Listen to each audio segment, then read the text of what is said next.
Detrás de cada obra maestra se esconde una historia más oscura que la propia película. El Resplandor no fue solo la reflexión de Stanley Kubrick sobre la locura. Se convirtió en una prueba de resistencia psicológica de 13 meses que llevó al elenco y al equipo más allá de sus límites. Lo que comenzó como la novela de Stephen King se transformó en una producción donde la ficción y la realidad se fusionaron por completo.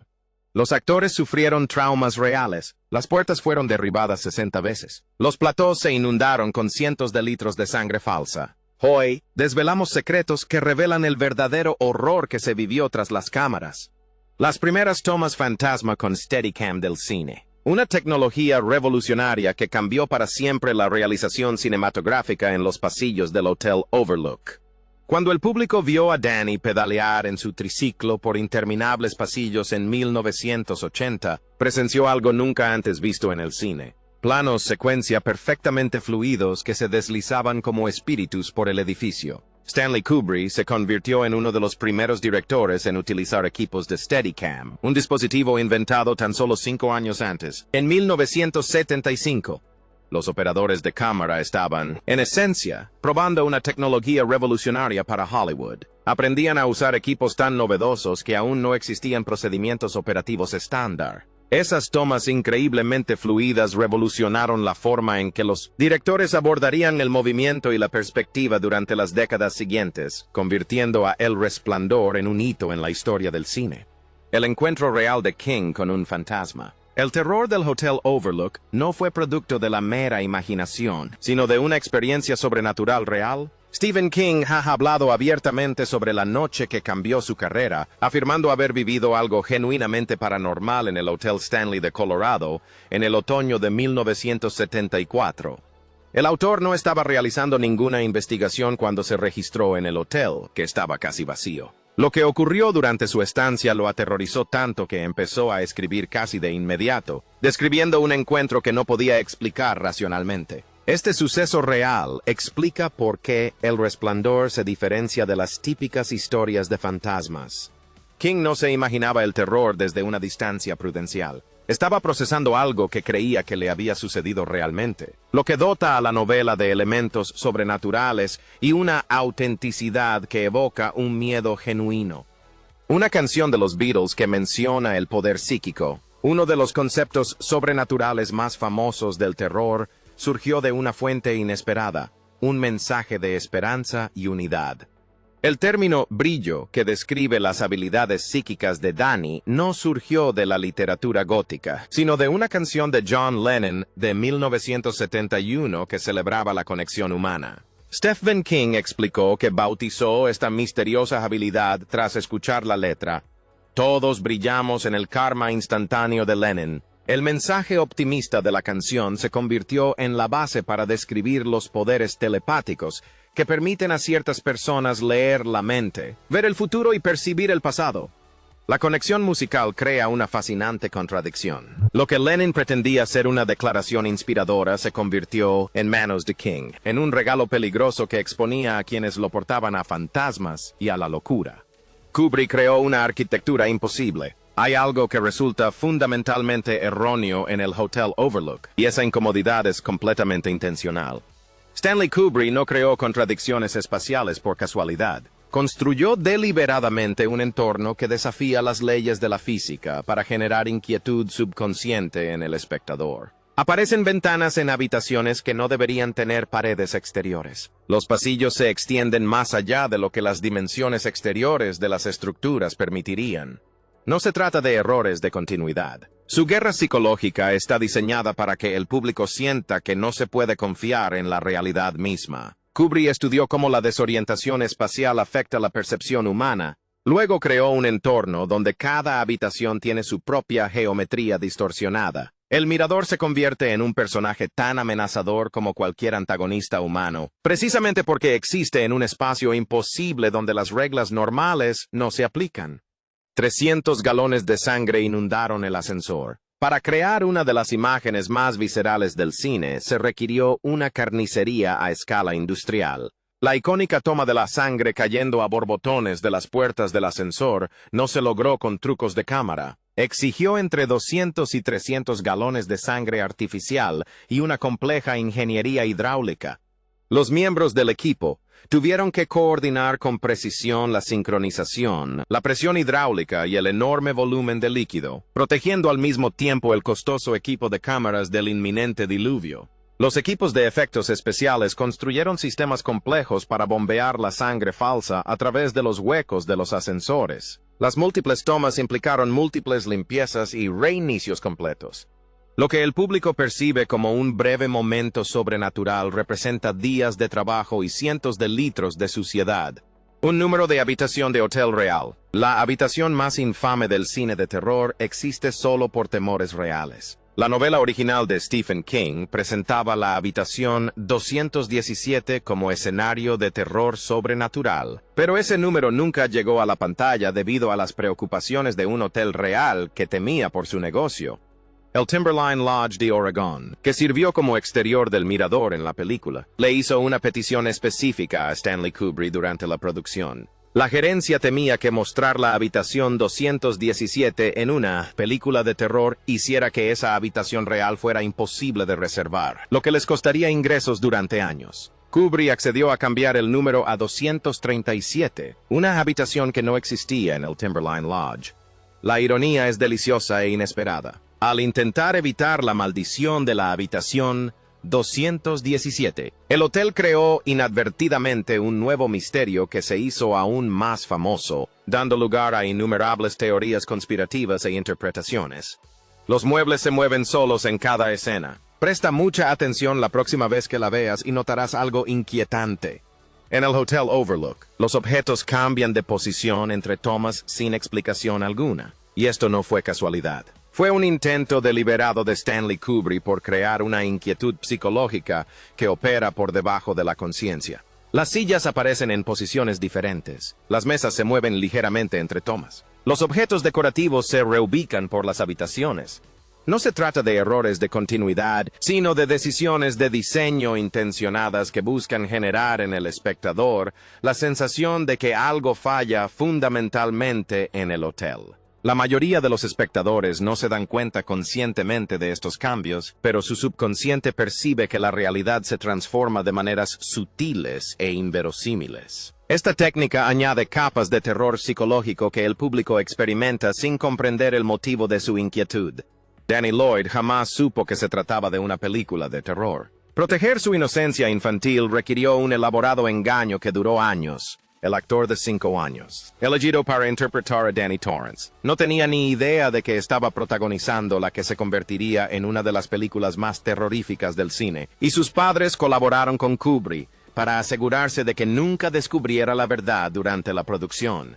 A Danny Lloyd le dijeron que estaba rodando un drama familiar sobre personas que vivían en un hotel durante el invierno. Nunca vio las escenas perturbadoras en las que aparecía su personaje. Cuando se topó con la secuencia del ascensor ensangrentado, los miembros del equipo lo convencieron de que era zumo de fresa. Este engaño protector funcionó tan bien que Lloyd no comprendió del todo que había protagonizado una obra maestra del terror hasta que tuvo edad suficiente para verla él mismo años después de su estreno.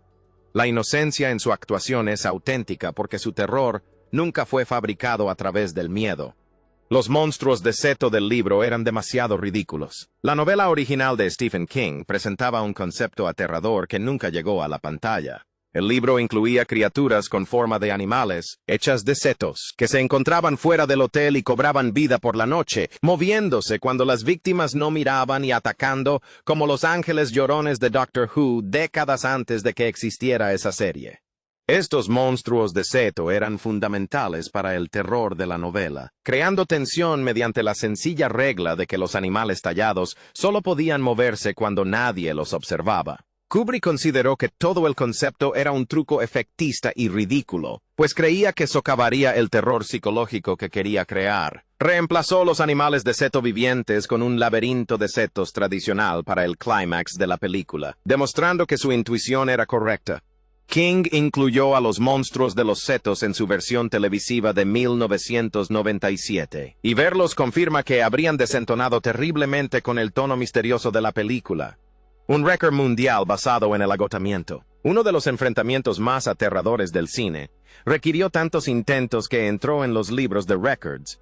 La escena de la escalera donde Wendy intenta desesperadamente mantener a raya a su marido, cada vez más desquiciado, con un bat de béisbol, requirió 127 tomas antes de que Kubrick quedara satisfecho. Shelley Duvall tuvo que transmitir un terror genuino en cada intento, mientras que Jack Nicholson intensificó su amenazante interpretación toma tras toma. La maratónica sesión de rodaje duró varios días, durante los cuales Duvall tuvo que llorar, gritar y mostrar un miedo a flor de piel durante horas. En la toma número 100, su agotamiento ya no era actuación, sino supervivencia. Lo que el público ve en pantalla no es actuación en el sentido tradicional, sino la documentación de una actriz llevada al límite de sus capacidades psicológicas. La frase "aquí está Johnny" nunca estuvo en el guión. La frase más icónica del cine de terror nació de pura espontaneidad. Cuando Jack Nicholson destrozó la puerta del baño con su hacha, las palabras que gritó no fueron escritas por Stanley Kubrick ni adaptadas de la novela de Stephen King. Surgieron de la profunda comprensión que el actor tenía de la cultura televisiva estadounidense y de la psicología fracturada de su personaje. Nicholson hizo referencia espontáneamente a la famosa introducción de Ed McMahon en The Tonight Show, transformando una frase televisiva alegre en algo genuinamente siniestro. La improvisación funcionó a la perfección porque reveló cómo la mente de Jack Torrance se había reducido a referencias de la cultura pop y recuerdos televisivos. Kubrick mantuvo el momento espontáneo porque capturó algo profundo sobre cómo la locura corrompe la inocencia. El público reconoció la frase al instante, pero escucharla en este contexto transforma la nostalgia en pesadilla. Kubrick estudió instituciones psiquiátricas reales. El enfoque de Stanley Kubrick para representar la locura fue mucho más allá de las convenciones típicas del cine de terror. El director realizó una extensa investigación sobre centros psiquiátricos, estudiando grabaciones de instituciones mentales, entrevistando a psiquiatras y analizando casos de pacientes que experimentaban diversas formas de colapso psicológico. Esta investigación no solo influyó en el descenso de Jack Nicholson a la locura, sino también en el enfoque general de la película para retratar la enfermedad mental. La transformación de Jack sigue patrones genuinos de psicosis inducida por el aislamiento, en lugar de una locura teatral. Kubrick comprendió que la locura real es más aterradora que una actuación exagerada. Al basar el colapso psicológico de Jack en patrones de comportamiento humano reales, la actuación resultante se siente genuinamente peligrosa en lugar de caricaturesca. Robin Williams estuvo a punto de interpretar a Jack. Imaginen un Hotel Overlook completamente diferente, con una energía radicalmente distinta. Antes de que Jack Nicholson se adueñara del papel, Stanley Kubrick consideró a varios actores que habrían transformado por completo al personaje, entre ellos Robert Dairo y, sorprendentemente, Robin Williams y Harrison Ford. La idea de Williams en el papel crea una fascinante realidad alternativa. Su energía frenética y su habilidad para alternar entre la comedia y la oscuridad podrían haber aportado una dimensión completamente distinta al colapso de Jack Torrance. Harrison Ford habría ofrecido otra interpretación singular. La mezcla de amenaza, carisma y humor inquietante de Nicholson resultó perfecta para la visión de Kubrick. Su interpretación se volvió tan definitiva que es casi imposible imaginar a otra persona en el papel. La revista Playgirl de Jack deja entrever secretos. Oculto a plena vista, se esconde un detalle que suscita interrogantes sobre la vida interior de Jack Torrance. En un instante tan breve que la mayoría de los espectadores lo pasan por alto por completo.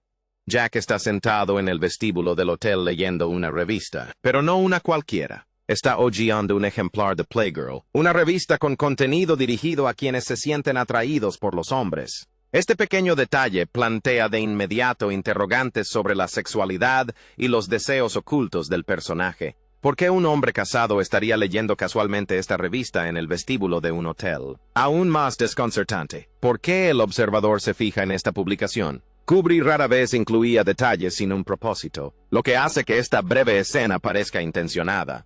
La revista añade otra dimensión a los misterios de Jack Torrance, sugiriendo complejidades subyacentes que contribuyen a su inestabilidad psicológica.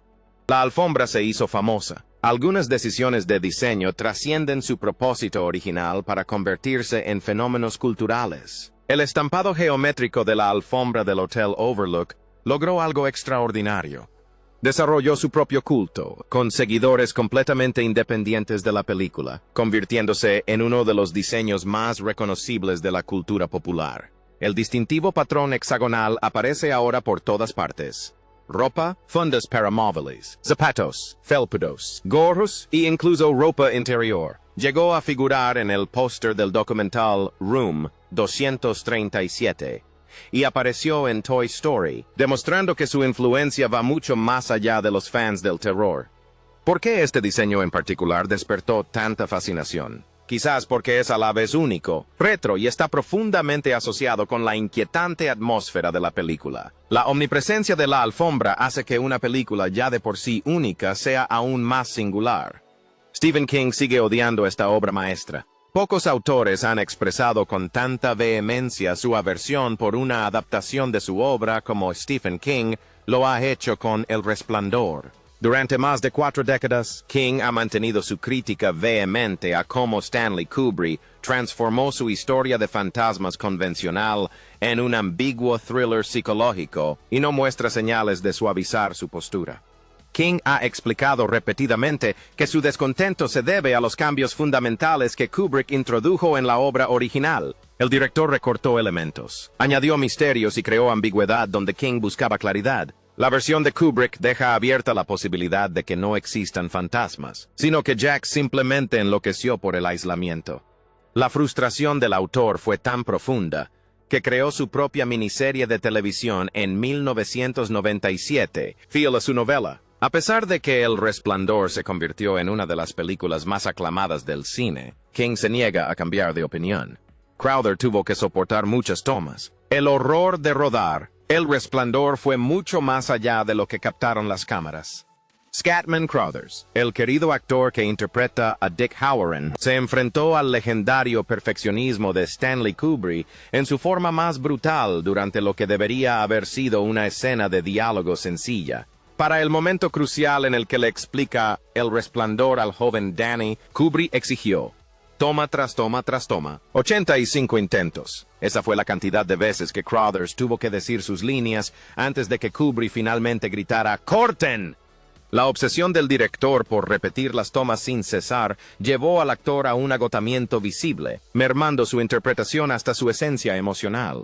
Lo que hace que esta experiencia sea aún más devastadora es que gran parte del trabajo meticulosamente elaborado de Crowther fue posteriormente eliminado de la película final. Tras soportar 85 tomas, solo aparecen fragmentos de su actuación en pantalla, lo que hace que la maratónica sesión parezca un esfuerzo desperdiciado que sirvió más al proceso creativo de Kubrick que al producto final. La salud de Shelley Duvall se resintió durante el rodaje. La filmación de El Resplandor se convirtió en una prueba de resistencia psicológica que dejó secuelas en el elenco, especialmente en Shelley Duvall. Interpretar a Wendy Torrance requirió mantener un estado de terror y agotamiento constantes durante más de un año de rodaje. El estrés continuo se manifestó de maneras que iban mucho más allá de la actuación de método típica, y la propia actriz confirmó que el prolongado proceso de filmación afectó seriamente su bienestar.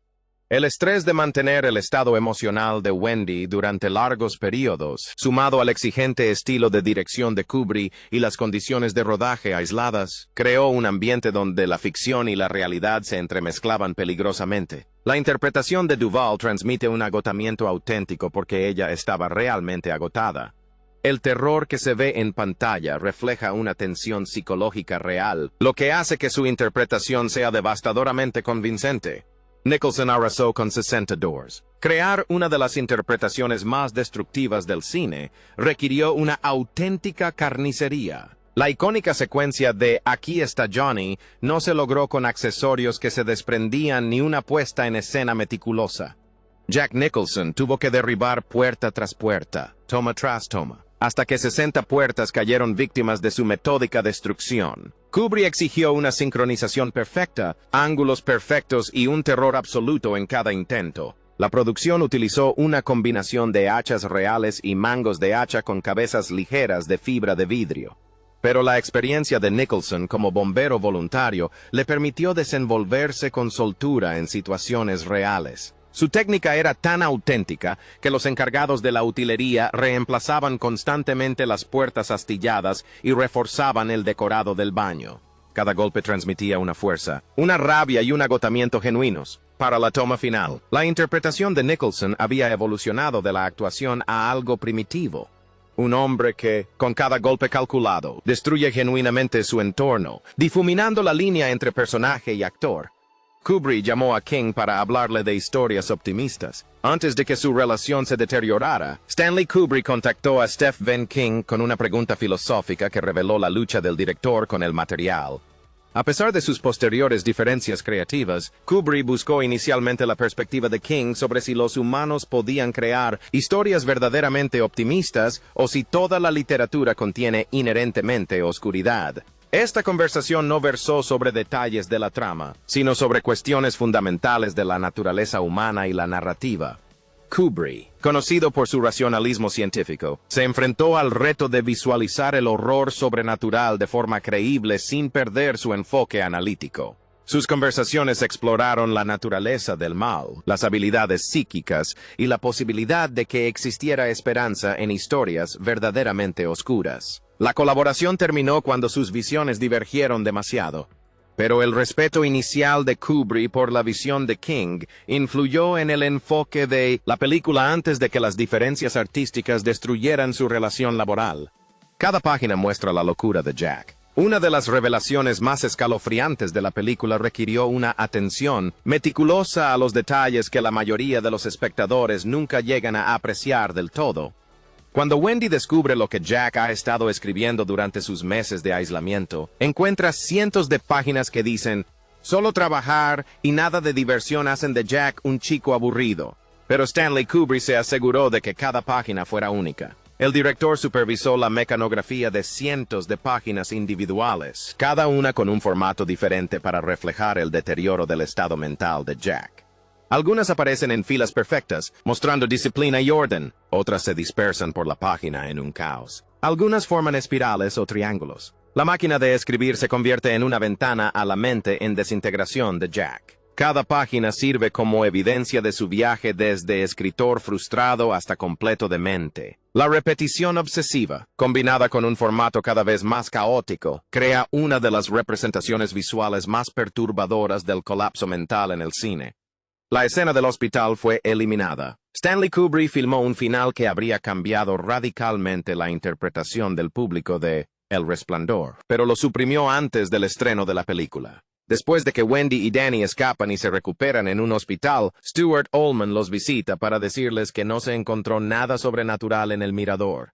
Ni rastro de cuerpos, ni evidencia de la presencia de Jack, nada que corroborara su aterradora experiencia. Este epílogo en el hospital apareció en las primeras proyecciones, pero fue eliminado después de que Kubrick decidiera que ofrecía un cierre demasiado definitivo. Esta eliminación transformó la película, pasando de ser una historia sobre la supervivencia al horror sobrenatural a estar inmersa en él de forma permanente.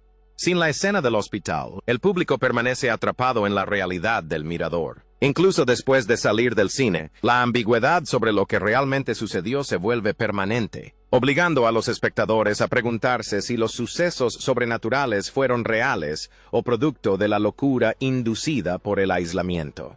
Red Rum se filmó completamente al revés. Uno de los momentos más escalofriantes del cine de terror requirió una destreza técnica que el público jamás sospechó. El aterrador cántico de Danny, Red Rum, debía parecer natural desde la perspectiva de un niño, pero enseñarle a Danny Lloyd, de 5 años, a pronunciar la palabra al revés de forma convincente resultó imposible para el equipo de producción.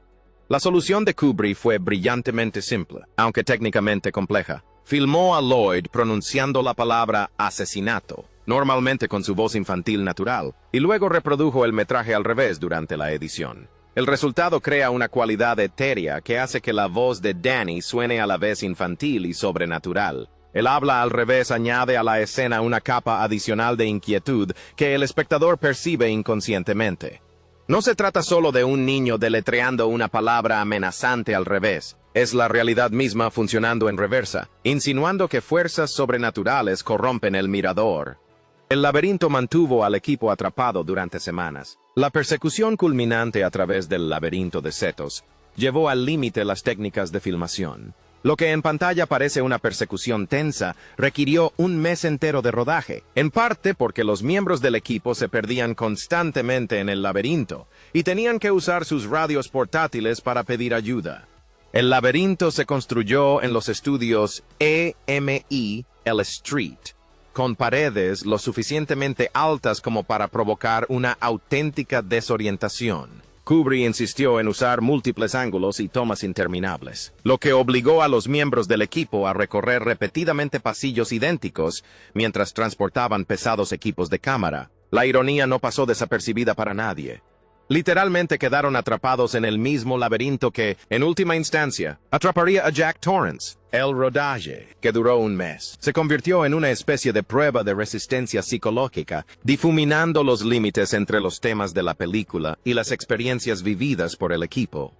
La fotografía de 1921 nunca se explicó. La toma final de la película ha generado más teorías y análisis que casi cualquier otra imagen en la historia del cine. Una fotografía de Jack Torrance en una fiesta del 4 de julio de 1921 adorna la pared del mirador, mostrándolo décadas antes de su nacimiento y sugiriendo viajes en el tiempo, reencarnación o la capacidad del hotel para atrapar almas a través de las generaciones. Stanley Kubrick nunca explicó el significado de la fotografía, dejando deliberadamente que el público construyera sus propias interpretaciones.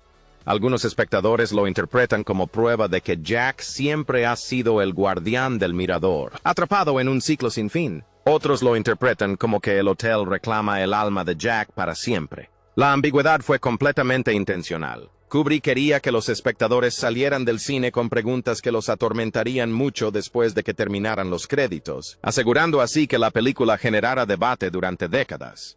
La fotografía fue un éxito rotundo, convirtiéndose en uno de los mayores misterios sin resolver del cine. 4 décadas después, El Resplandor sigue revelando nuevos secretos e inspirando nuevas teorías. La producción de la película se convirtió en una historia de terror en sí misma, con el reparto y el equipo experimentando auténticos desafíos psicológicos, mientras creaban un terror artificial que reflejaba los temas que se mostraban en pantalla.